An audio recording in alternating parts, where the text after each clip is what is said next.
3장. 3장.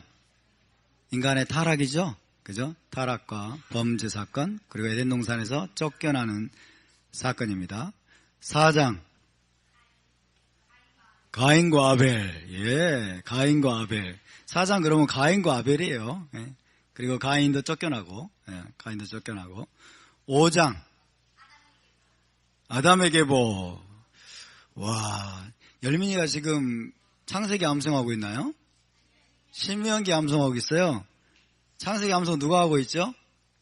신명일이 창세기 암송하는데 신명일은 조용하지? 네, 아담의 계보가 나오고 있습니다. 5장에서. 자, 6장. 6장은 네필림이 먼저 나와야 되겠죠. 그죠? 네필림. 그 다음에 노아의 이제 홍수에 대한 또 예고가 나오고, 7장은 이제 홍수가 쏟아지게 되죠. 홍수가 쏟아지고, 8장은 이제 홍수가 계속 쏟아지고, 아직 안 그쳤어요. 그 다음에 홍수가 그치고, 노아가 방주에서 나오고 번제를 드리는 사건까지. 9장.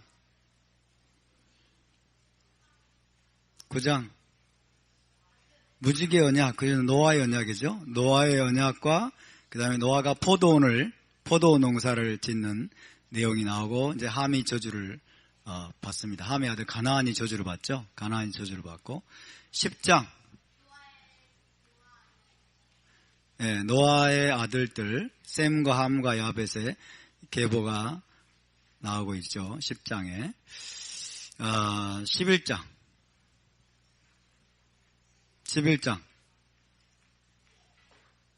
바벨탑 사건, 그죠? 바벨탑 사건이 나옵니다. 그 다음에 또 계보가 또 나오고 있고요. 11장. 12장. 레카. 아브라함이 가나안 땅으로 건너오는 사건이 나오고, 그 다음에 애굽으로 내려갔다가 많은 재물을 이끌고 올라오는 사건까지. 13장.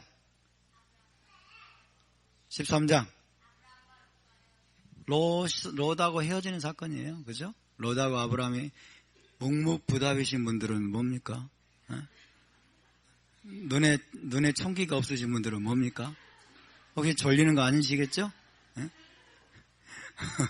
13장은 롯과 아브라함이 헤어지는 사건이고, 14장은 전쟁이죠. 전쟁. 그죠? 전쟁. 롯을 구출하기 위해서 전쟁하고, 그 다음에 멜기세덱 이야기 14장에 나오고 있습니다. 15장 아브라함 언약. 15장은 쪼갠 고기의 언약입니다. 15장. 16장 하갈을 취해서 이스마엘을 낳은 이야기. 그죠? 17장. 16장에서는 아브라함이 삽질을 하니까 17장에 하나님이 할례의 언약, 새 언약을 체결하죠. 다시 한번 아브라함이 언약에 헌신하도록 언약을 몸에다 새겨버리는 거였어요. 언약을 몸에다가 새겨버리는 17장. 18장 바에라, 새 천사의 방문. 그 다음에 사라가 아들을 낳을 것이라는 예고, 아브라함을 부르신 이유와 목적이 나오고 있습니다. 그 다음에 또 하나 있죠. 아브라함의 중보기도. 그죠? 소돔과 고모라를 위해서 아브라함이 하나님 앞에 나가서 기도하는 사건이 나오고요. 그리고 19장은 뭡니까? 소돔과 고모라의 멸망 사건이죠. 소돔과 고모라가 멸망당한 사건. 19장. 20장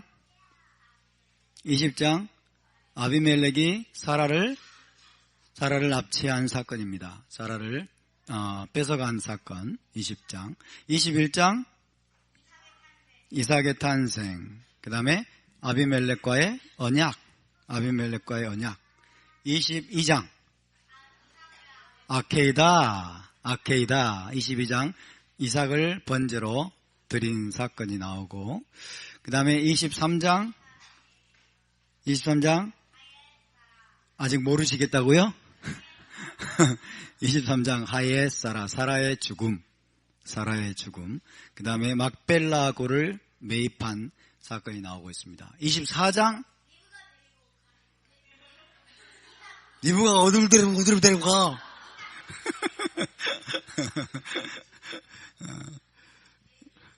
이삭의 아내를 구해주는 사건입니다. 아브라함이 엘리에셀을 보내서 바단 아람에서 리브가를 데려와서 신부를 구해주는 사건이고, 25장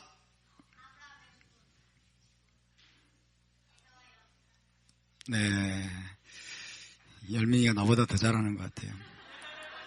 그래서 기분 나빠서 그만해야 되겠어요.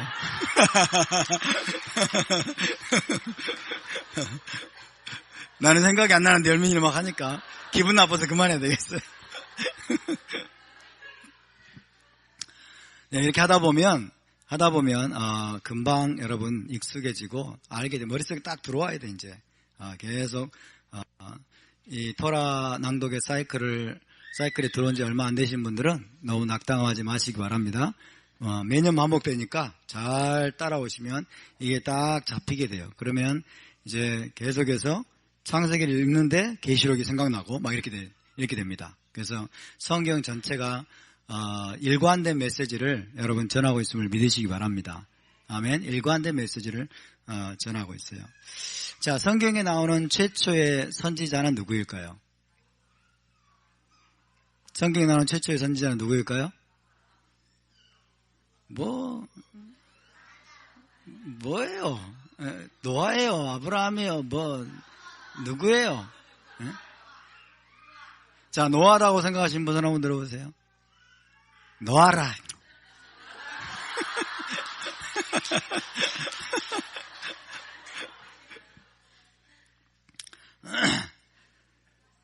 자, 성경을 찾아보겠습니다. 창세기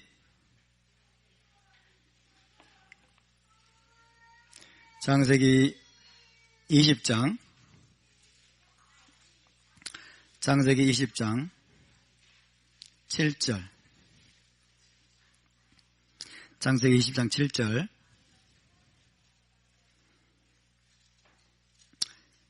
함께 있습니다. 시작. 이제 그 사람의 아내를 돌려보내라.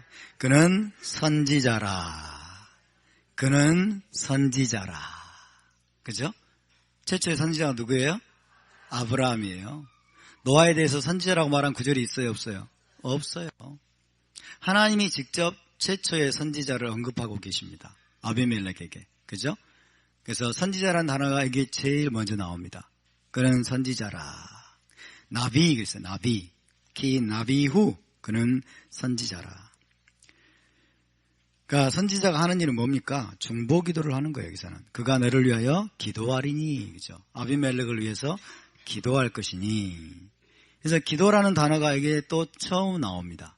토라에서 기도라는 단어가 처음 나오는 대목이 바로 여기입니다. 기도라는 대목이. 그래서 왜 이트팔렐 이트팔렐이라는 단어는 테필라, 거기서 테필라라는 단어가 나오죠. 테필라가 기도예요. 테필라. 따라서 테필라. 예, 그래서 이트팔렐, 그가 기도할 것이다. 이렇게 나오죠. 그리고 이제 쭉 넘어가시면 17절로 가면 함께 있습니다. 시작. 아브라함이 하나님께 기도하매 하나님이 아비멜렉과 그의 아내와 여종을 치료하사 출산하게 하셨으니 바 이트팔렐 아브라함 엘 하일로힘 하나님께 기도했다. 그리고 바이르빠 이렇게 됩니다. 바이르빠 라파 아시죠? 치료하셨다. 엘로힘 에트 아비멜렉과 그의 아내와 여종을 치료하셨다. 치료하다라는 단어도 처음 나옵니다. 여기서 치료하다, 기도하다, 치료하다. 이게 참 흥미있는 말씀입니다. 이게 흥미있는 말씀이에요. 사라의 일로 말미암아 하나님께서 아비멜렉과 그 궁궐과 그 다음에 그 여종과 모든 이 짐승들까지 해가지고 전부 다 태의문을 닫아버렸어요. 전부 다 태의문을 닫아버렸는데 하나님이 아브라함에게 이 아비멜렉을 위해서 기도하라고 합니다. 기도하라고 하니까 아브라함이 기도했어요. 뭐라고 기도했을까요? 하나님이여, 아비멜렉과 그 다음에 그의 아내와 그 집안에 있는 여종들과 여종들의 태를 열어주시옵소서. 다시 치료해 주시고 열어주시옵소서라고 기도한 거예요. 이해되십니까? 지금 아브라함은 지 코가 석자예요. 오케이? 아브라함은 자기 코가 석자예요. 아브라함은 지금 25년 가까이 되도록 아들을 못 낳고 있잖아요. 사라의 태가 닫혀 있는 거예요. 사라의 태가 닫혀 있는데 하나님은 놀랍게도 선지자에게 다른 사람의 태를 열어주시도록 기도 여러분 먼저 하게 하신 다음에야 사라의 태를 열어주세요. 그죠? 참 놀라운 대목입니다. 그래서 하나님의 사람들은 먼저 자기 문제만 급급하면 안 됩니다. 먼저 자기 문제만 급급하면 안 돼요. 자기 문제를 뛰어넘어서 우리가 하나님의 뜻을 향해서 하나님의 뜻이 이루어지도록 혹은 하나님의 명령을 먼저 우리가 수행하는데 우리가 초점을 맞춰야 됩니다. 아비멜렉 그 집안의 태를 열어주도록 기도했더니 하나님이 사라의 태, 그 다음에 21장에 사라의 태가 열리고 여러분 이삭이 태어나는 것입니다. 할렐루야. 그래서 여러분 하나님의 선지자들은 하나님의 사람들은 자기 문제에 매여서는 안 됩니다. 자기 문제에 매여서 하나님의 뜻을 거스리고 하나님의 명령을 거스리는 우를 우리가 범해서는 절대로 안 됩니다. 하나님 내 코가 석자인데 그러면서 내가 지금 누구를 위해 기도한단 말입니까? 이러면 안 돼요. 하나님 나에게는 이삭을 아들을 주신다고 했는데 나는 주시지 않고 내가 누구를 위해 기도합니까? 그렇게 하면 안 되는 거예요.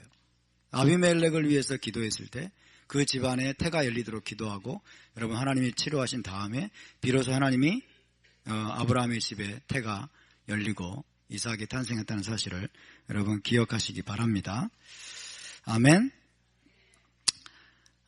다시 22장으로 넘어갑니다. 22장 말씀을 계속을 합니다. 22장 사건이 아케이다로 불린다고 했죠. 아케이다. 따라서 아케이다가 무슨 뜻이라고요?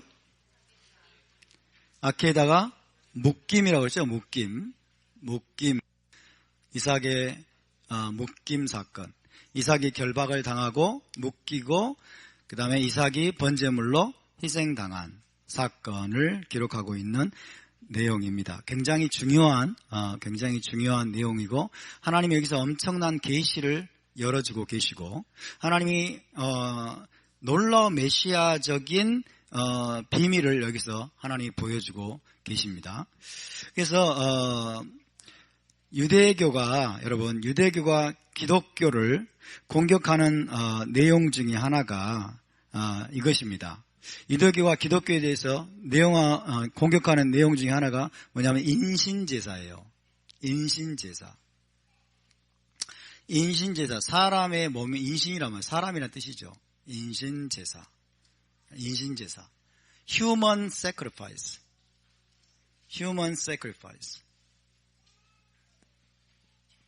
유대교가 기독교를 공격하는데 특별히 인신제사에 대해서 공격을 합니다. 인신제사에.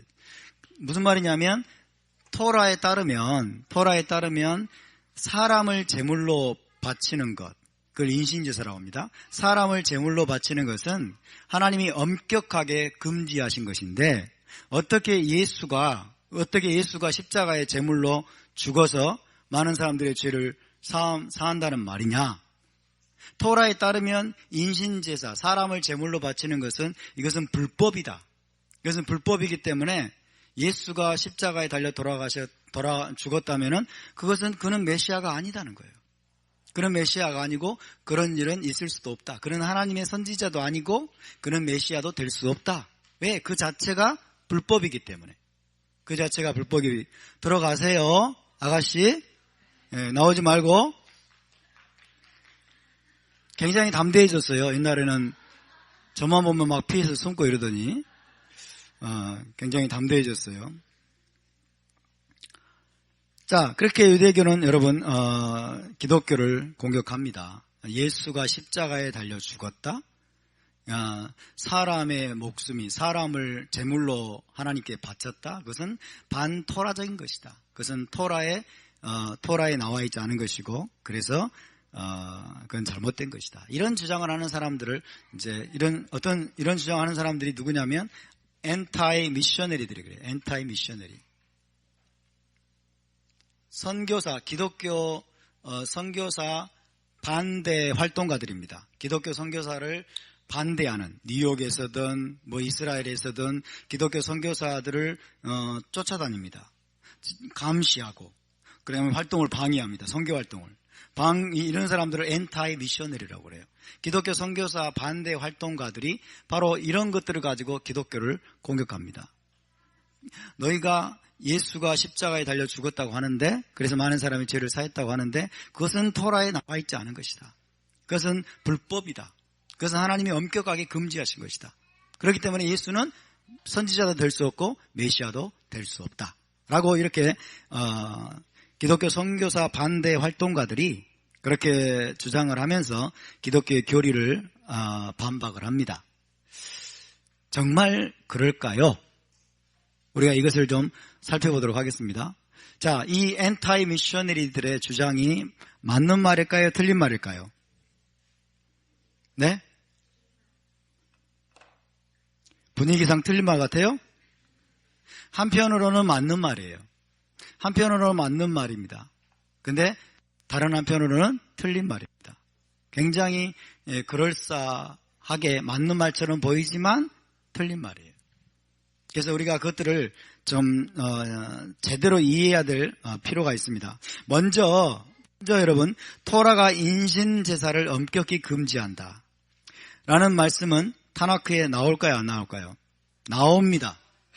토라가 인신 제사를 금지한다, 엄격히 금지한다는 것은 성경에 나와요. 타나크에 나옵니다. 자, 그걸 말씀드리기 전에 먼저 여러분, 자, 먼저 봅시다. 토라 자체에 모세 오경인 토라 자체에 코르반에 대해서 규정하는 게 있어요. 코르반, 희생제사, 희생제물. 자, 하나님께 드릴 수 있는 희생제사 제물은 어떤 것들입니까? 소나 양이나 염소, 비둘기 뭐 이런 것들이죠. 그래서 이거를 통칭 뭐라고 부릅니까? 코셔 동물이다. 코셔 동물. 여기에는 이제 포도주도 들어가죠. 그죠? 하나님께 드릴 수 있는 포도주도 들어가고 또 곡식도 들어갑니다. 그죠? 자, 이런 것들이에요. 코셔 동물과 더불어서 포도주, 곡식, 이런 것들이 바로 하나님 앞에 희생제물로 드려질 수 있는 것들이에요. 동의하십니까? 그리고 어디에서? 성막이나 성전에서만 드릴 수 있는 것들입니다. 자, 이것이 토라 자체가 이야기하는 거예요. 여기에 여러분, 사람을 제물로 바치는 게 있습니까? 없습니까? 없습니다. 그죠? 하나님은 한 번도 사람을 제물로 바치라고 말씀하신 적이 없어요. 그래서 만약에 사람을 잡아서 제물로 바친다면 이것은 잘못된 거죠. 맞습니까? 이것은 분명히 잘못된 거예요. 그건 죄입니다. 사람을 죽여서 하나님 앞에 여러분, 하나님의 번제단에 드릴 수는 없습니다. 또 나오셨어요? 들어가세요. 응? 자, 못 나오게 하세요. 자꾸 방해하면 안 됩니다. 자, 이것을 먼저 첫 번째로 보고요. 두 번째, 이제 하나님이 인신제사를 아주 가증히 여기는 내용을 보겠습니다. 하나만 찾아봅시다. 자, 예레미야 7장 31절. 예레미야 7장 31절. 예레미야 7장 31절. 빨리 찾습니다. 예레미야 7장 31절 시작. 흰놈의 아들 골짜기에 도베스라당을 건축하고 그들의 자녀들을 불에 살랐나니 내가 명령하지 아니하였고 내 마음에 생각하지도 아니한 일이니라. 하나님은 선지자들을 통해서 흰놈의 아들 골짜기에서 여러분, 이스라엘 백성들이, 유대인들이 몰렉에게 제사를 드리기 위해서 자녀들을 불살라서 불태워서 몰렉에게 바친 사건, 이것을 하나님이 여러분 통렬히 책망하십니다. 이것은 내가 명령하지도 아니하였고 내 마음에 생각하지도 아니한 것이라, 그렇게 말씀하죠. 그래서 이건 불법이라는 거예요. 하나님께 그렇게 불살라서 자녀를 드리는 것도 불법이고, 그 다음에 몰렉이든 이방신이든 이런 자들에게 사람을 불살라서 제물로 바치는 것. 이것은 하나님이 굉장히 분노하시는 잘못된 것이라는 말씀입니다. 그래서 예레미야 7장 31절 맞나요? 자, 이 말씀, 그리고 여러 가지 말씀이 있으면 이것만 보겠습니다. 여기까지만 보겠습니다. 자, 이런 말씀들만 보면 분명히, 자, 성전 희생제사의 원리를 다시 한번 정리를 하면, 희생제사는 성막이나 성전에서만 드려져야 됩니다. 아멘?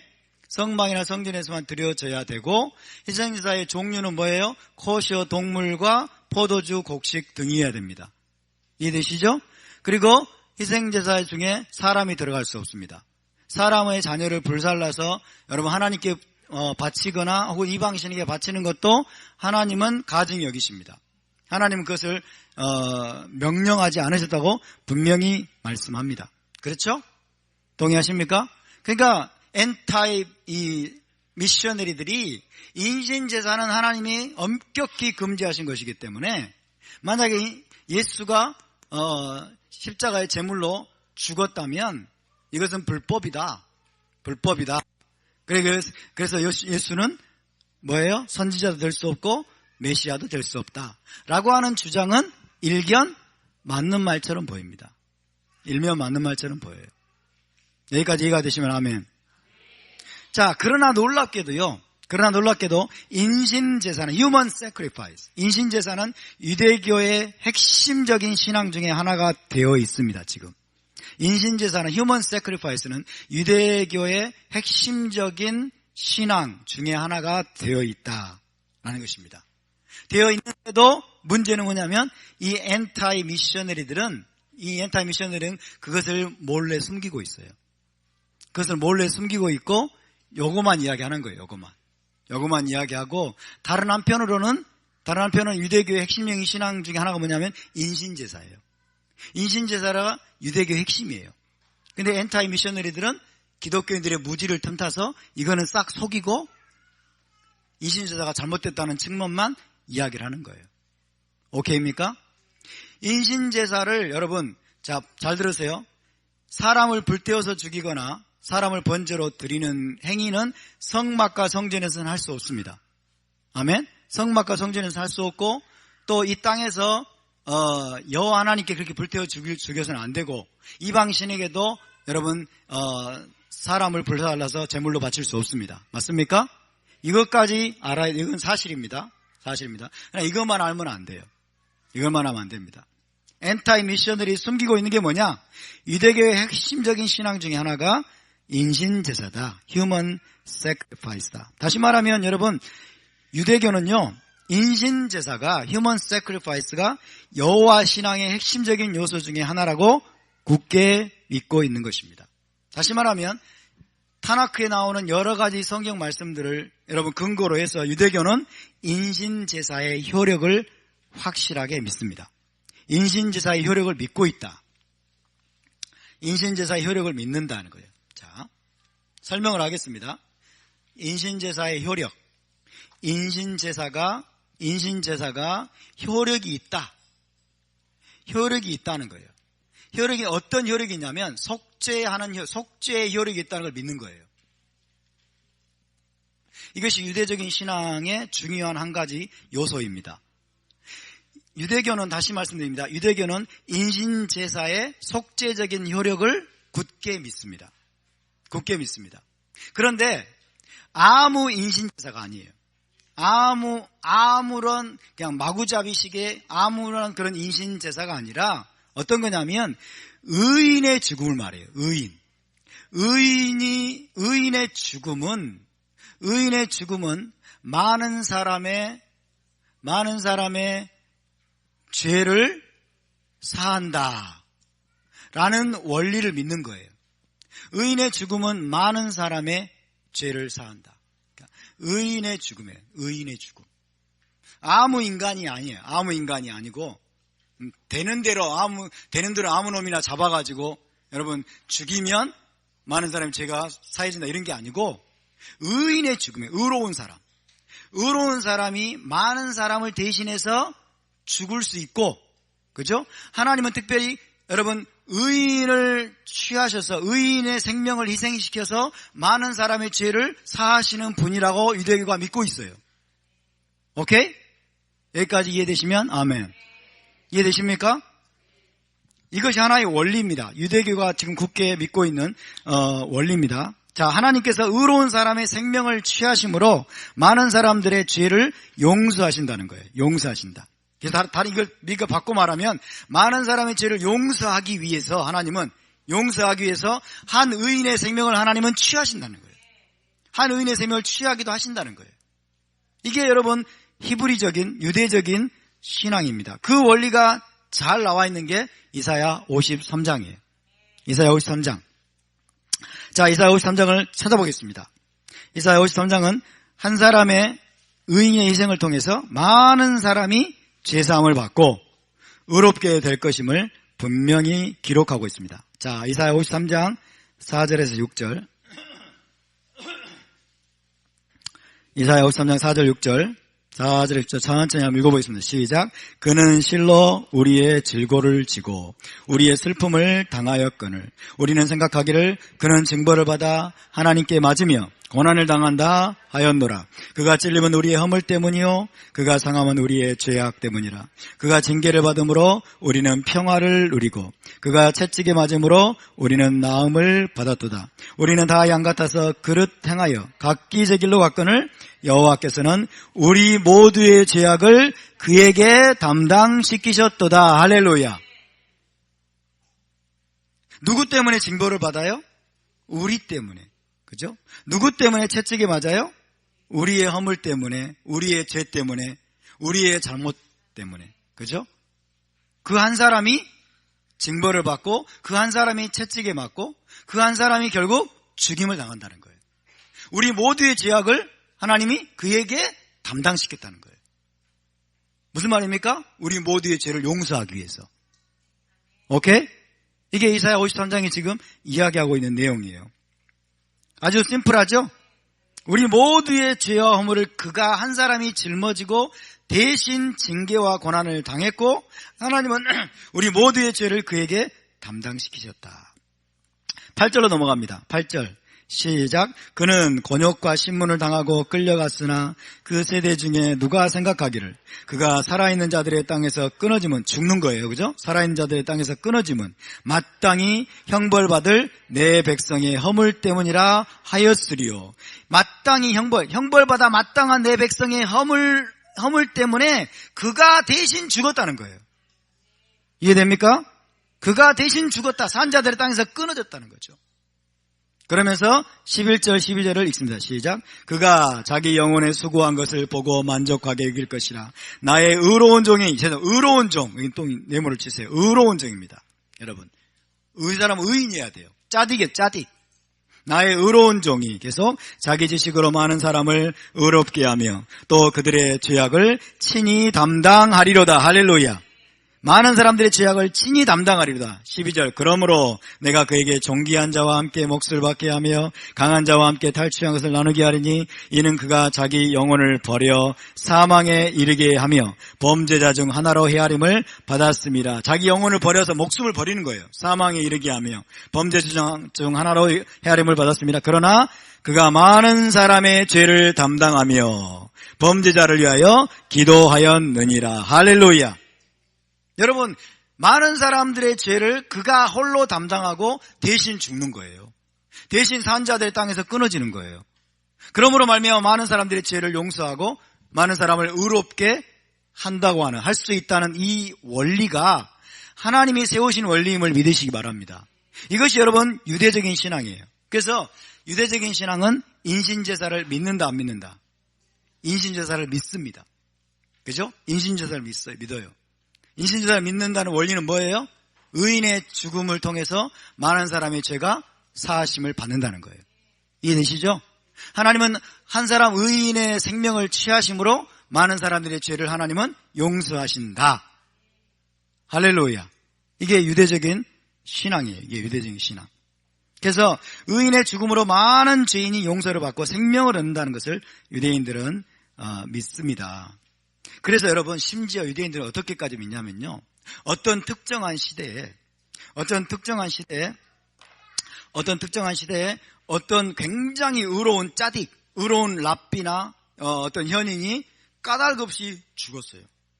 까닭 없이 죽으면 유대인들은 어떻게 믿냐면, 그 한 사람이 왜 죽었느냐, 자기 죄로 죽은 게 아니라는 거예요. 자기 죄로 죽은 게 아니고 그 한 사람을 하나님이 데려가셔서 죽게 하심으로 말미암아 많은 죄인들의 죄를 하나님이 대신 속죄하고 사해 주셨다. 그래서 많은 생명을 구원해 구해주셨다라고 믿는 거예요. 이해되십니까? 그러니까 아론의 죽음도 마찬가지입니다. 아론의 죽음, 아론이 의인이었어요. 아론의 죽음으로 말미암아 하나님이 이스라엘의 죄를 용서하셨고, 그렇죠?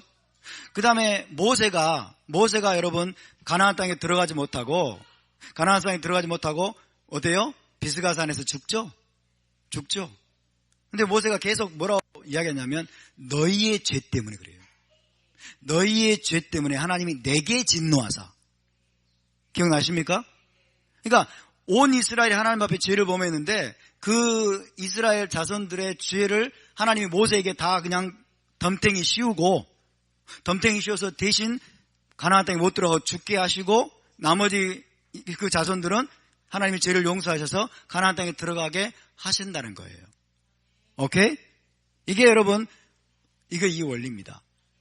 의인의 죽음은 많은 사람의 죄를 사한다. 근데 여기서 우리가 잊지 말아야 될 중요한 원리가 있어요. 중요한 원리가 있는데,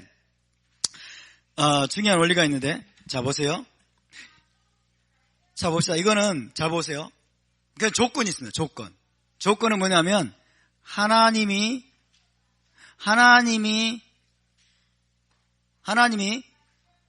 어떤 의인의 생명을 직접 취하십니다. 하나님이 직접 취하세요. 다시 말하면 이 말은 무슨 말이냐면, 사람이 죽이지 않는다는 거예요. 사람이 물론 죽이는 어떤 모양새는 있을지 모르지만, 사람이 하나님께 바치려고 죽이지 않는다는 거예요. 이해되시죠? 두 번째는 뭐냐면, 여러분, 성막이나 성전 제물이 아니에요. 성막이나 성전 제물이 아닙니다. 이 땅에 있는 성막이나 성전 제물로 여러분 드려지는 존재가 아니에요. 오케이? 성막이나 성전에서 드려지는 제물은 뭐예요? 코셔 동물이에요. 그래서 성막과 성전에서만 효력을 발휘하는 거예요. 아멘? 그러면 이건 뭐냐? 자, 그래서 이 의인의 죽음은 여러분, 죽음은 뭐예요? 하늘 성소에서 효력을 발휘합니다. 하늘 성소에서 효력을 발휘해요. 그러니까 이 의인의 피는 땅에 있는 성막이나 성전에서 이 피가 뿌려지지 않습니다. 아시겠죠? 그러니까 다른 말로 말하면 이것은 하나님의 주권에 달려 있는 거예요. 하나님의 주권에. 하나님이 어떤 의인을 대신 취하실 것이냐, 아무도 모릅니다, 사실은. 그죠? 아무도 몰라요. 하나님의 주권에 달려 있는 거예요. 하나님이 아론을 취해 가셨다? 그럴 수 있어요. 그죠? 하나님이 또 미리암을 취해 가셨다? 그럴 수 있어요. 하나님이 누군가를, 어떤 의인을 취하심으로 말미암아 다른 사람의 죄를 사해 주시는 원리. 이해되십니까? 자, 그 다음에 한 가지를 더 말씀드리겠는데, 여러분, 이것은 영혼 구원이 아니에요. 영혼 구원이 아니라면 무슨 말이냐면, 영생을 주는 죄사함이 아니에요. 영생을 주는 죄사함이 아니라는 거예요. 다시 말하면 영생을 주는 죄사함은 메시아만이 가능합니다. 영생을 주는 죄사함이 아니고, 이 땅에서 더 살아남게 하기 위한 일시적 죄사함이에요. 아멘? 성경에는 여러분, 악인은 땅에서 끊어진다고 그랬어요. 악인은 땅에서 끊어질 것이다. 근데 그 사람이 이 땅에서 끊어지지 않고 더 살아있도록 하기 위해서 하나님이 대신 취하는 거예요. 자, 의인의 죽음이 어떤 악인들의 죄를 대신 여러분 사할 수 있다는 원리, 뭘 우리가 또 생각해 봐야 되냐면 도피성의 규례를 생각해 보셔야 됩니다. 그죠? 부지 중에 살인한 자가, 살인죄가 있어요. 부지 중에 피를 흘렸습니다. 도피성으로 도망갑니다. 도피성으로 도망가다가 언제까지 있어야 돼요? 대제사장이 죽을 때까지예요. 왜 대제사장이 죽을 때까지냐? 유대인들은 연구하다가 뭘 발견했어요?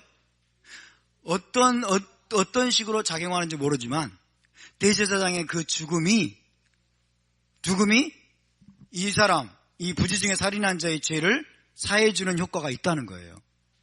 그 대제사장이 사실은 이 부지 중에 살인한 자를 대신해서 죽는 겁니다. 대신 죽으니까 이 사람은 이제 그때부터는 풀려나는 거예요. 이해되십니까? 이것은 여러분 영생을 주는 그런 제사함이 아니에요. 아멘? 그래서 풀려나기 때문에 사실은 그가 받아야 될 죄의 형벌을 대제사장이 대신 받았다고 할 수 있는 거예요. 오케이? 그래서 의인의 죽음은 많은 사람 혹은 다른 사람의 죄를 사하는 효력이 있습니다. 아멘? 사하는 효력이 있습니다. 여러분 이것을 믿으시기 바랍니다. 그러니까 의인의 죽음인데 이 땅에서 여러분 의인이 완전한 의인은 없어요. 그죠? 완전한 의인은 없지만은 그나마 의인이라고 불릴 수 있는 사람들의 죽음도 그러할진데 하물며 완전한 의인이신 메시아의 죽음은 얼마나 더 효력이 있겠습니까? 할렐루야. 메시아의 죽음은 효력이 있는 거예요, 여러분. 자, 그러면 이런 원리가 어디서부터 세워지게 되었을까요? 이런 원리가 어디서부터 여러분 등장하게 되었을까요? 창세기 22장입니다. 창세기 22장이에요. 그죠? 창세기 22장이에요. 이 인신제사에 대한 믿음이 창세기 22장에서부터 비롯된다 하는 거예요. 그러면 여러분 엔타이 미셔너리들이 왜 자꾸 인신제사를 가지고 기독교를 공격할까요? 인신제사 자기도 믿고 있으면서 그런 기독교에 대한 상처 때문에 그래요. 기독교에 대한 상처와 반발 때문에 그래요. 그러면서 싹 숨기고 이제 공격할 것만 가지고 공격을 하는 거죠. 그죠? 자기들은 이면에서 이삭의 희생의 효력을 그들이 믿고 있어요. 여러분, 이삭의 희생의 효력을 좀 이따 말씀드릴게요. 이삭의 희생의 효력을 그들은 믿어요. 왜? 이삭은 사람이잖아요. 휴먼 세크리파이스잖아요. 이삭의 희생당함으로 말미암아 자기들이 지금 엄청난 하나님의 은혜를 누리고 있다는 걸 믿어요. 오케이? 그러면서 지금 공격하는 거예요. 왜? 기독교에 대한 반발입니다. 반감. 기독교가 2000년 동안 계속 유대인들을 죽이고 막 학살하고 그 다음에 공동체를 파괴하고 그 다음에 강제 개종을 시키고 이런 짓들을 저질러 왔기 때문에 거기에 대한 반감으로 기독교로 개종시키는 걸 이게 가로막기 위해서 이런 식의 여러분 이야기들을 하는 겁니다. 1492년이 무슨 해인가요? 1492년 중고등학교 안 나오셨어요? 네? 중고등학교 안 나오셨어요?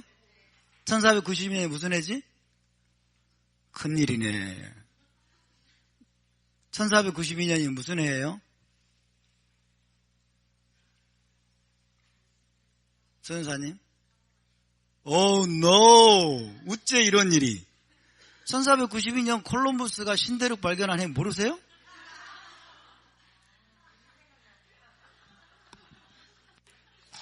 알았다는 거예요? 몰랐다는 거예요? 그거 모르면 간첩인데? 너무 어처구니 없는 질문을 했다는 거예요? 몰랐어요? Oh no. 북에서들 오셨습니까? 1492년에 콜럼버스가 여러분, 콜럼버스는 유대인이었어요. 자기 신분을 숨겼어요. 그리고 당시 스페인에서 여러분 이사벨라 여왕과 그 다음에 다른 왕이 있었는데 두 나라가 합쳐요. 두 나라가 합치면서 대대적인 종교 재판이 벌어집니다. 스페인의 그 나라와 한 두 나라가 합치는데, 두 나라가 합쳐가지고 이제 한 나라가 돼요. 한 나라가. 이 한 나라가 되는데, 지금 얼마 전에 카탈루냐가 독립하겠다고 그러죠? 카탈루냐가 독립하겠다고 그러는데, 원래는 두 나라였다는 거예요.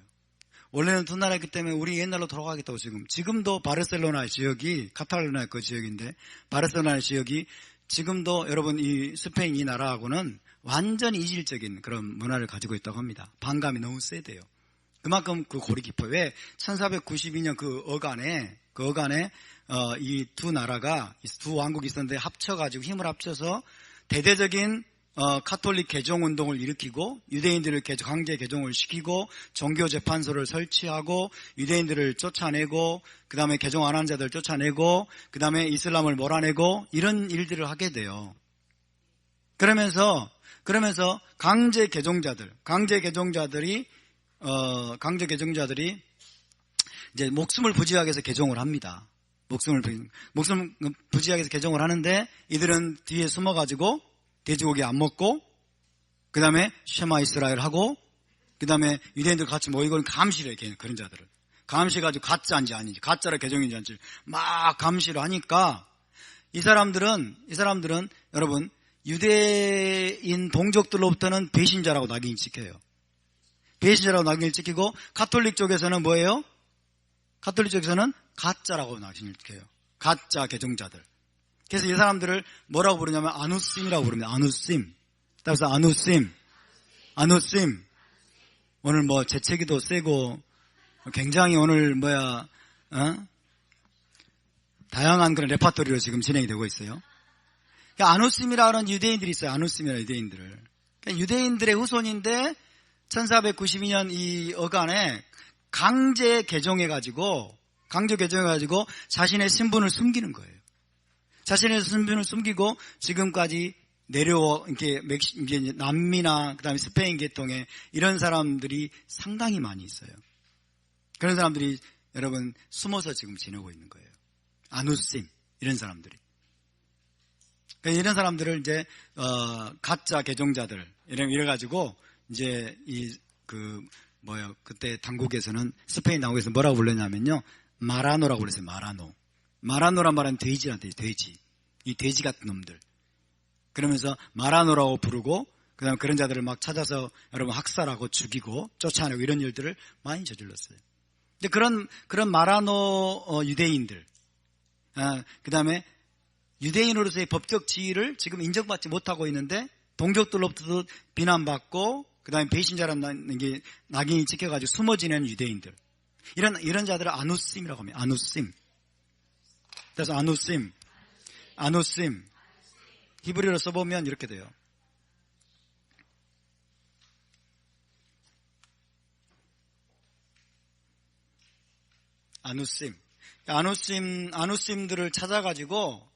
아누심들을 찾아가지고 유대적인 정체성을 회복해주고 그리고 알리야 할 수 있게 하는 그런 운동들이 일어나고 있습니다. 이츠학 샤피라도 이 아누심들을 굉장히 찾고 그 다음에 포라로 돌아오고 메시아께 돌아오게 하는 일들을 하고 있고 많은 유대인들이 그 일을 하고 있는데 이 아누심들은 이제 엄밀한 의미에서는 세파르딤이죠. 세파르딤. 포르투갈, 스페인 계통의 아누심들입니다. 그래서 이 세파르딤이 이제 이 이스라엘 땅으로 이렇게 알리아를 해서 어디 땅을 기업으로 받느냐? 이게 이제 네게브 지역, 네게브 지역을 기업으로 받는다라는 말씀이 오바댜 2장 3절인가? 오바댜에 나와요. 스바라드 뭐 이런 말이 나와요. 세파르딤. 자, 그래서 이제 지금 이거는 지금 여담입니다. 네. 아누심들의 그 알리야 이야기를 담은 다큐멘터리 영화가 만들어졌어요. 온유야, 헤이, 온유, 영화 제목이 뭐지? 돌아온 유대인? 돌아온 유대인, 스파라딤 아누심의 귀환. 이런 영화가, 다큐멘터리 영화가 만들어졌어요. 그래서, 지금 사랑의 교회에서도 상영을 하고, 그 다음에 저기서 어디서 상영을 하고 그러는데, 여러분이 기도를 잘 하시면 우리 교회에서도 상영될 가능성이 있습니다.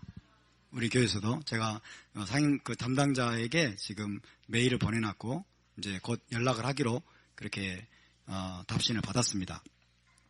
그래서 우리 교회에서도 이 다큐멘터리 영화가 이제 상영될 가능성이 있습니다. 그래서 여러분 기대해 주시기 바라고 기도해 주시기 바랍니다.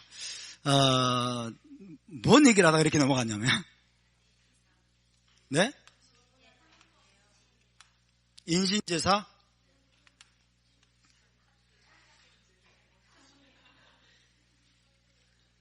(1492년) 그 전에 뭔 얘기했죠?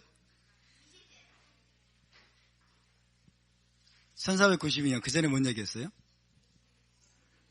에이.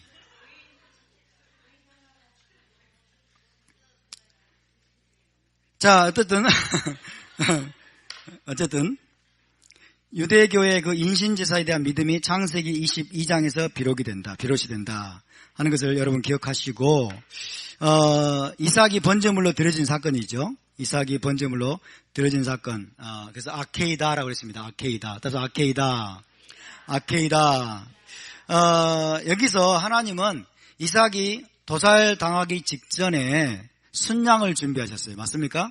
순양을 준비하셔서 이삭 대신 번제로 드리게 하셨지만은 사실상 이삭을 번제물로 받으신 것이나 다름없어요. 맞습니까? 하나님은 사실상 이삭을 번제물로 받으신 거예요. 이해되시죠? 이렇게 생각해 봅시다. 예수와께서 여러분 우리를 대신해서 십자가에서 죽으신 것은 사실상 하나님은 우리가 죽은 것으로 간주하시죠. 맞습니까? 그거 똑같은 거예요. 그러니까 이삭이 이 토라 이야기에서는 죽지 않았지만은 순양이 대신 죽었지만은 하나님은 사실상 아브라함의 순종을 받으셨어요. 아브라함이 이삭을 여러분 번제물로 드리셨다라고 하나님은 여러분 그대로 받으신 겁니다. 그러니까 이삭은 사실상 거기에서 죽은 거예요. 이삭이 죽고 이삭이 번제물로 드려진 것이나 다름없는 그런 사건이다. 그래서 아브라함은 시험에 합격했다, 합격하지 못했다. 아브라함은 시험에 합격을 했습니다. 아브라함은 실제로 독자 이삭을 번제물로 드린 것이나 다름이 없어요. 그래서 이 사건에 대해서 여러분 미드라시의 이야기를 읽어보면 유대 미드라시 어떻게 되어 있냐면 아브라함의 칼이 이삭의 목에 닿으려고 하는 순간 이삭의 영혼이 떠났다는 거예요. 아브라함의 칼이 이삭의 목에 닿으려고 하는 순간 이삭의 영혼이 육체로 빠져나와서 하나님께로 간 거예요. 그렇죠? 그랬다가 하나님이 다시 돌아가라 해가지고 이삭의 영혼이 다시 돌아온 거예요. 그러니까 무슨 말입니까? 이삭이 실제로 죽었다는 거예요. 실제로 죽었다가 이삭이 살아난 거예요. 이해되십니까? 그러면 여러분 이게 실제로 토라의 사건에서 그랬다는 것이 아니라 유대인들은 그렇게 이해한다는 거예요.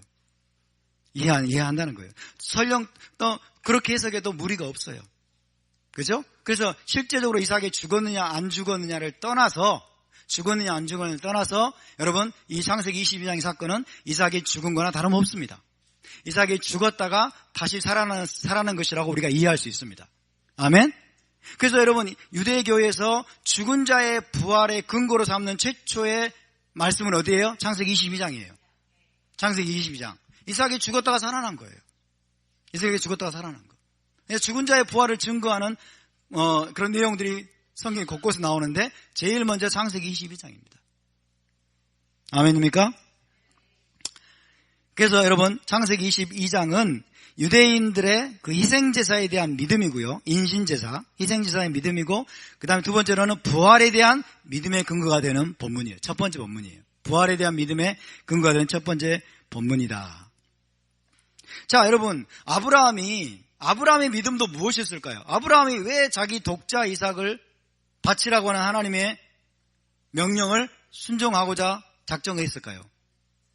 독자가 죽으면은 하나님의 모든 언약, 하나님의 모든 약속 다 물거품이 돼버리는데 아브라함이 어떻게 하나님의 명령에 순종하기로 또 결단을 했을까요?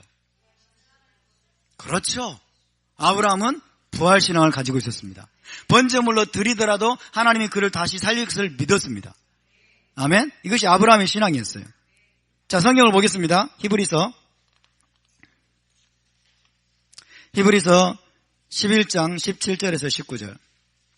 히브리서 11장 17절에서 19절을 보겠습니다. 히브리서 11장 17절에서 19절 시작. 아브라함은 시험을 받을 때에 믿음으로 이삭을 드렸으니 그는 약속들을 받은 자로에 그 외아들을 드렸느니라. 그에게 이미 말씀하기를 내 자손이라 칭할 자는 이삭으로 말미암음이라 하셨으니 그가 하나님이 능히 이삭을 죽은 자 가운데서 다시 살리실 줄로 생각한지라. 비유컨대 그를 죽은 자 가운데서 도로 받은 것이니라. 아멘. 아멘. 비유컨대 그 말은 미드라시컬리 이렇게 해석했어요. 미드라시컬리. 미드라시의 해석에 따르면 이렇게 돼요. 미드라시는 이렇게 이야기하고 있기 때문에. 그죠? 미드라시는 그렇게 나와 있어요. 그러니까 미드라시적으로 말하자면, 미드라시적으로 해석을 해보자면 이삭은 죽었다가 다시 살아난 거예요. 아멘.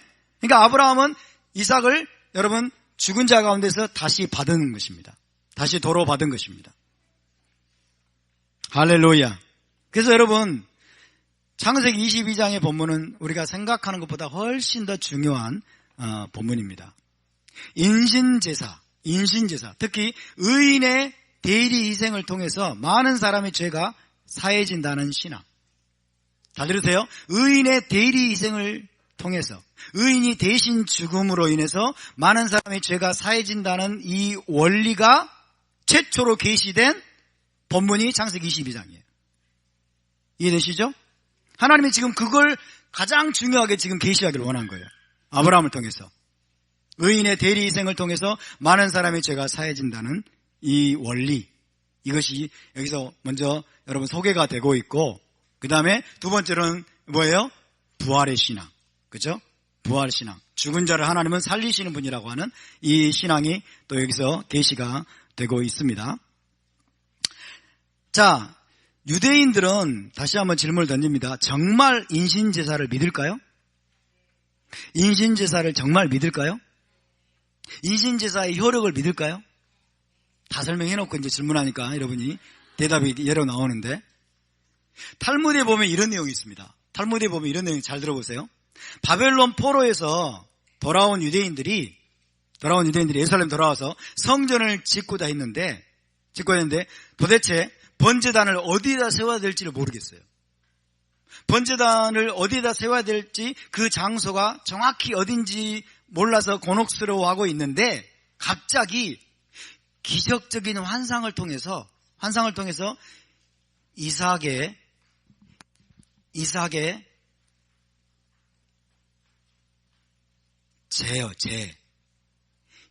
제, 애쉬.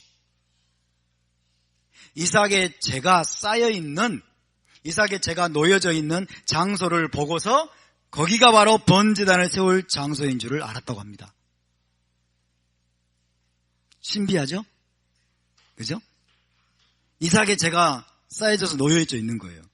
이삭이 죽어서 불태워져서 제가 되어서 쌓여져 있는 그 장소가 바로 우리가 번제단을 세울 장소 저기구나. 그리고 거기에다가 번제단을 세우고 그 다음에 성전을 지었다라고 합니다. 이삭의 제, 애쉬 오브 이삭, 이삭의 제. 창세기 22장에 따르면 이삭은 죽지 않았는데 어떻게 된 거예요?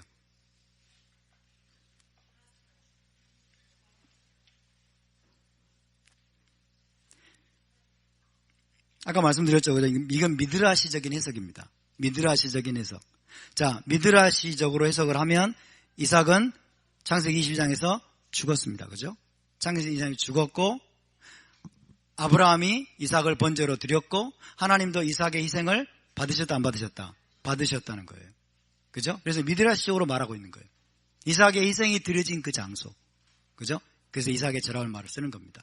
이삭의 제가 놓여져 있는 장소. 거기를 이제 보고 거기다 번제단을 세우고 했다는 것입니다. 그래서 여러분, 이 말은 무슨 말이냐면 이삭의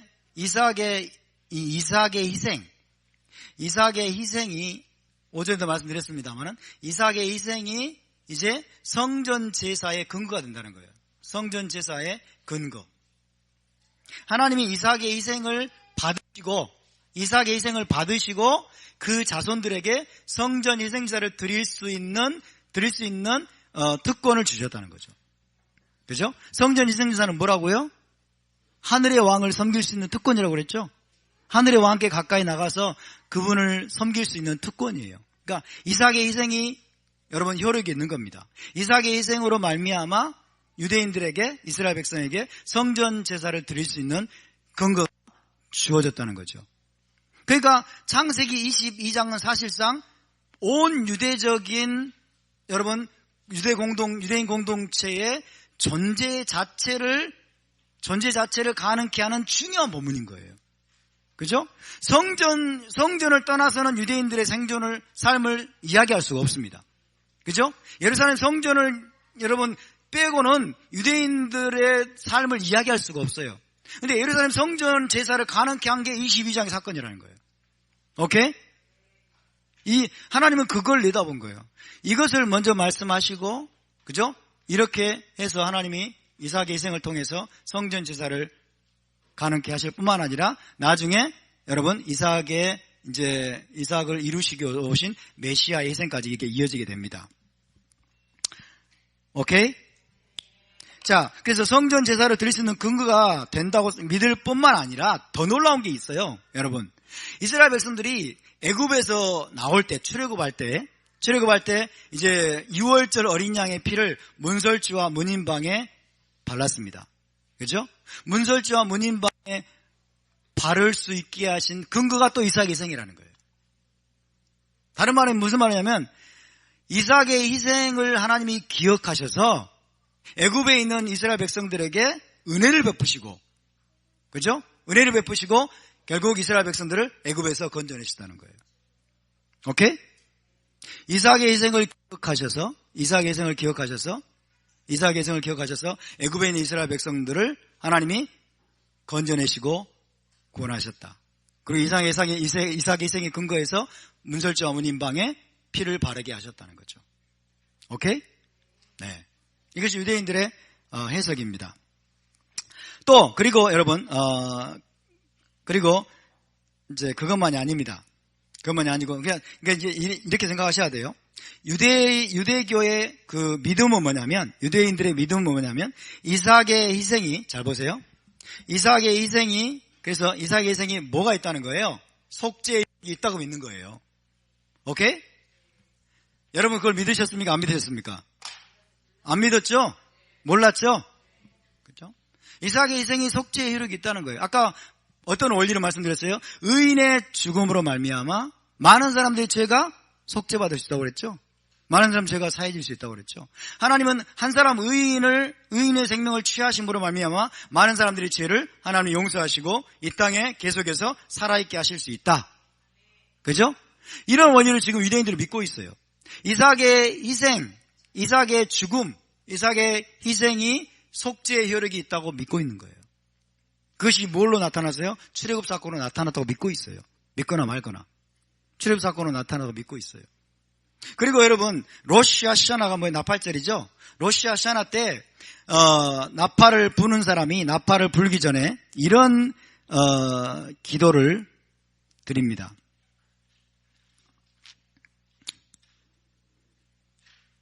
자,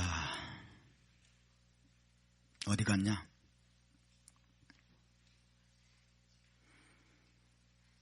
분명히 내가 적어놨는데 누가 지워버렸나?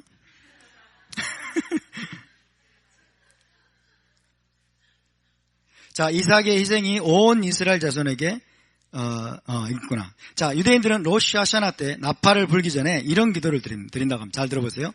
주께서 당신의 백성을 긍휼히 여겨주시고 제단에 쌓여있는 우리 아버지 이삭의 죄를 기억해 주소서. 이렇게 기도합니다. 그러니까 로시 하샤나하고 그 기간은 뭐예요 지금? 회개 기간이잖아요. 그죠? 하나님께 용서를 구하는 회개의 기간인데, 테슈바의 기간인데, 그때 쇼파를 불기 전에 그렇게 기도한다는 거예요. 주께서 당신의 백성을 긍휼히 여겨주시고 제단에 쌓여있는 우리 아버지 이삭의 죄를 기억해 주셔서 우리의 죄를 사해 주소서, 그 말이에요. 물론 여기 회개가 동반되는 거죠. 그죠? 회개도 동반하고 테슈바를 하지만은 이삭의 그 희생의 공로를 기억해 주십시오 그 말이에요. 오케이? 이해되시죠? 유대인들의 지금 사고방식을 여러분께 소개해 드립니다. 소개해 드리면서 우리가 여기서 붙잡아야 될 것은 뭐예요? 의인의 죽음은 많은 사람들의 죄를 사할 수 있다는 거죠. 그죠? 그래서 그 원리가 어디에서 드러났다? 창세기 22장에 하나님이 지금 이삭의 희생을 통해서 하나님이 계시하기를 원하신다. 이해가 오면 아멘? 네. 그래서 이삭의 희생이 온 이스라엘 자손에게 속죄를 제공한다. 이해되십니까? 자, 이런 믿음은 전적으로 틀린 것은 아닙니다. 그죠? 전적으로 틀린 것은 아니고 이 땅에서 어느 정도는 효력을 발휘하는 것처럼 보입니다. 이 땅에서 어느 정도 효력을 발휘하는 것처럼 보여요. 여러분, 토라를 읽다 보면 하나님께서 아브라함과 이삭과 야곱을 기억하셔서 이스라엘 자손을 용서하는 장면이 나오죠. 그렇죠? 아브라함과 이삭과 야곱의 그 공로 때문에, 야곱 그들과 맺은 언약 때문에, 또 여기에 포함될 수 있습니다. 이삭의 그 희생 때문에 하나님께서 이스라엘 자손을 거듭거듭 용서하는 장면이 나옵니다. 그렇죠? 그러니까 이삭의 희생이 혹은 아버지와 아들 아브라함과 이삭과 야곱의 그 언약적인 헌신과 순종을 하나님이 기억하셔서 이스라엘 자손을 용서하시고 이것들이 속죄의 효력이 어느 정도 있다는 것을 우리가 인정해야 됩니다. 맞습니까? 속죄의 효력이 있습니다. 이해되시죠? 그러나 다만 이 속죄는 뭐예요? 양심의 죄를 없애는 속죄가 아니에요. 오케이? 양심의 죄를 완전히 씻어 없애는 그런 속죄가 아니고 그냥 하나님이 용서해 주시는 거예요. 뭐 하도록? 이 땅에서 더 생명을 유지하도록. 이 땅에서 더 생명을 유지하도록 하나님이 죄를 그냥 간과하시는 거예요. 오케이?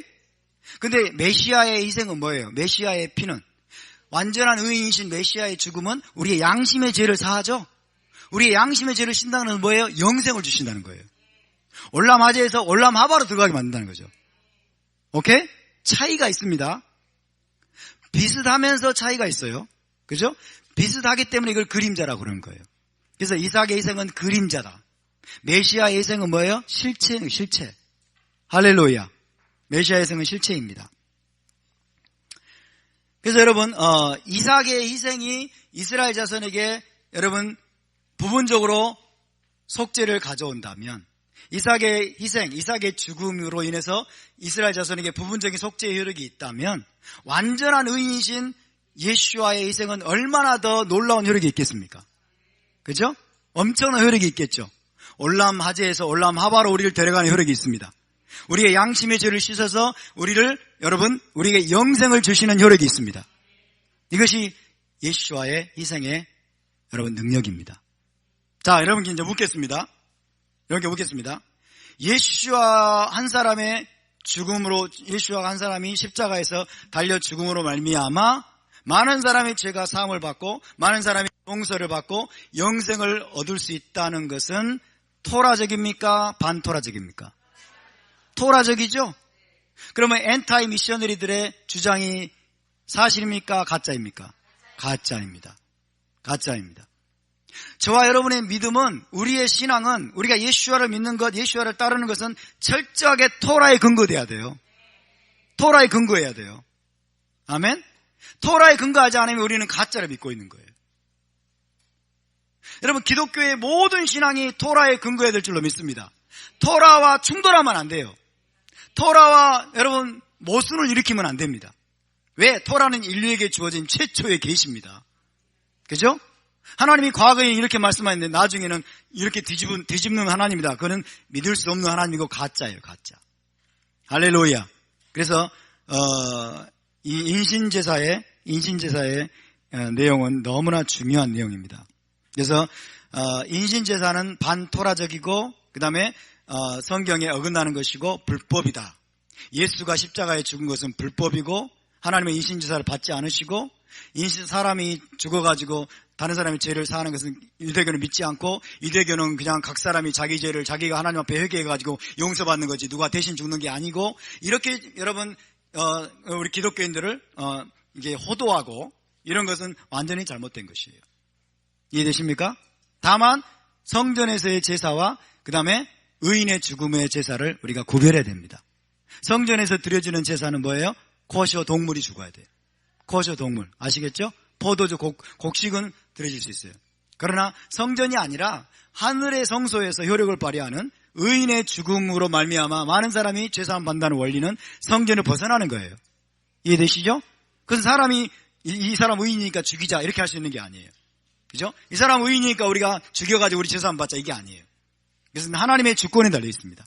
그 하나님께서 예수와를 선택하신 것입니다. 그 하나님께서 완전한 메시아를 보내주신 것입니다. 완전한 메시아를 보내주셔서 우리 모두의 죄를 다 짊어지고 우리 주님이 죽으신 거예요.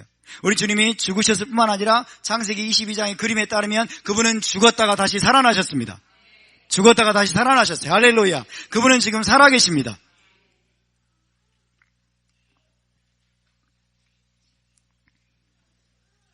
그래서 우리가 창세기 22장이 너무나 이런 원리들을 최초로 계시하고 있는 놀라운 본문이라는 사실을 여러분 기억하시기 바랍니다.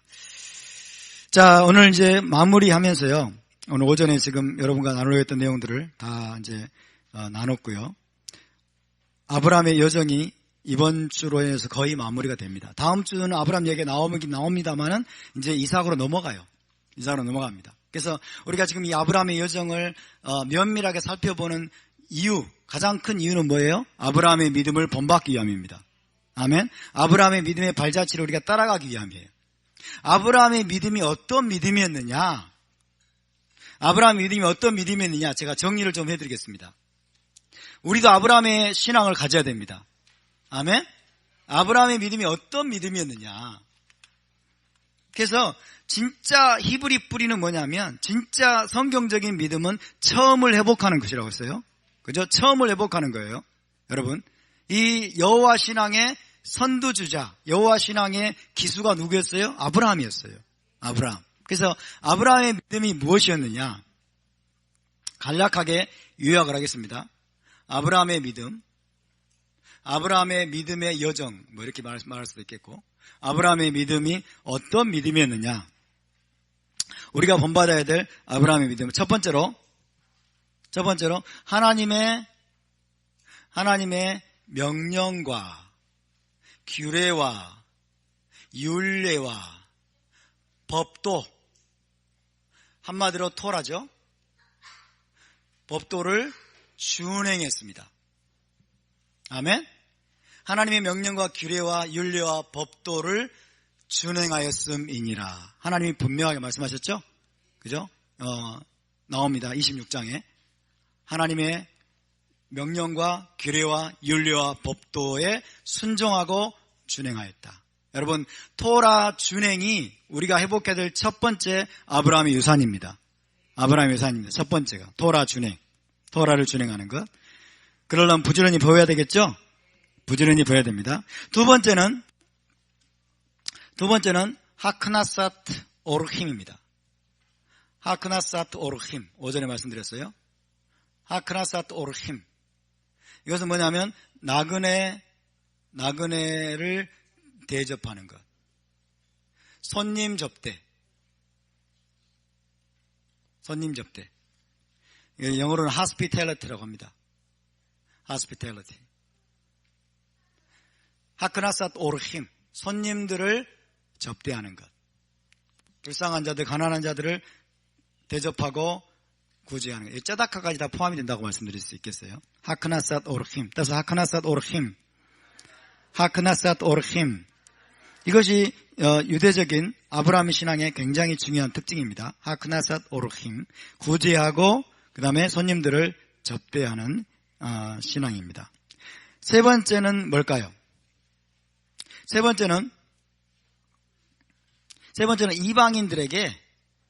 이방인들에게 하나님의 이름을 알게 하는 거예요. 하나님의 이름을 알게 하는 복음 전도의 삶입니다. 복음 전도의 삶. 이것은 삶을 통해서 전도하는 거예요. 삶을 통해서. 나가서 예수 전당 불신적 굳이 외치라는 뜻이 아닙니다. 이방인들에게 하나님의 이름을 알게 하는, 그죠? 유일하신 창조주 하나님께로 이방인들을 돌아오게 하는 이 복음 전도에 굉장히 이방인들을 개종하는 일에 이 아브라함은 굉장한 열심이 있었다라고 유대 현인들은 가르칩니다. 저와 여러분도 이런 삶을 살 수 있기를 바랍니다. 그 다음에 네 번째는 뭐예요? 홈스쿨링입니다. 홈스쿨링, 토라 홈스쿨링. 다시 말하면 자녀들과 집안 식구들에게 뭐랬어요? 여호와의 도를 가르쳐 그러다죠? 여호와의 도, 토라를 가르쳐 의와 공도라고 했는데 공의와 정의입니다. 공의와 정의, 미시파트, 제데크 우 미시파트, 공의와 정의를 행하도록 가르친 거예요. 행하게 하는 것. 굉장히 중요합니다. 홈스쿨링의 원조가 아브라함이라고 그랬어요. 아브라함이 홈스쿨링의 원조입니다. 하나님이 아브라함을 선택하신 이유가 여기 있다고 그랬어요. 그의 자녀들과 권속들에게, 집안 식구들에게, 500명이 넘는 식구들에게 여호와의 도를 가르쳐, 그죠? 여호와의 도를 가르쳐 의와 공도, 제데크 우 미시파트, 공의와 정의를 행하게 하기 위해서 내가 아브라함을 선택했다고 그랬어요. 오케이? 기독교는 이거를 완전히 무시했어요. 자기는 맨날 텔레비 리모컨 돌리면서 공부해 가서 텔레비 보면 연속 보면서 공부해. 그 공부도 토라 공부가 아니에요. 학교 공부를 열심히 하라는 거죠. 그리고 다섯 번째 여러분, 아브라함은 하나님이 지으신 성을 바라봤어요. 하나님이 지으신 성. 이거 뭐냐면 메시아 왕국입니다. 메시아 왕국과 새 예루살렘을 바라봤어요. 새 예루살렘을 기업으로 받을 것을 바라봤어요. 기업으로 받을 것을. 그러니까 이것은 다른 말로 말하면 메시아의 때를 기다렸다는 거예요. 메시아의 때를 기다리는 신앙. 그래서 예수께서 뭐라고 했어요? 너희 조상 아브라함은 나의 때 볼 것을 기다리다가 보고 기뻐하였느니라. 그죠? 메시아의 때를 아브라함이 기다렸다는 거죠. 메시아의 때를. 그래서 여러분, 아브라함은 이스라엘 땅에서 기업을 받지 못했습니다. 사실상. 약속은 받았는데 성취가 없었어요. 아브라함은 이스라엘 땅을 기업으로 받지 못했는데 하나님은 뭐라고 했어요? 너와 네 자손에게 이 땅을 영원한 기업으로 주라고 그랬죠. 그럼 아브라함은 뭘 믿었어요? 부활 시에 그것을 받을 걸 믿은 거예요. 아멘. 메시아의 때에 부활을 통해서 여러분 이스라엘 땅을 기업으로 받을 것을 믿었습니다. 그러니까 메시아 왕국과 새 예루살렘을 바라보는 것이 아브라함의 신앙이었어요. 할렐루야. 우리도 동일한 신앙을 가져야 될 길로 믿습니다. 이 신앙을 가져야 우리가 빗나가지 않아요. 이 신앙을 가져야 빗나가지 않습니다. 그래서 이 5가지 여러분 아브라함 신앙을 요약을 좀 하고 오늘을 마치도록 하겠습니다. 자, 첫 번째, 하나님의 토라를 준행하는 것이 아브라함의 신앙이었다. 두 번째, 하크나삿 오르힘, 나그네를 접대하고 손님을 접대하는, 후하게 사람들을 접대하는 것이 아브라함의 신앙이었고, 그리고 이방인들에게 하나님의 이름을 알게 하는 이 개종 복음 전도의 삶을 살았다.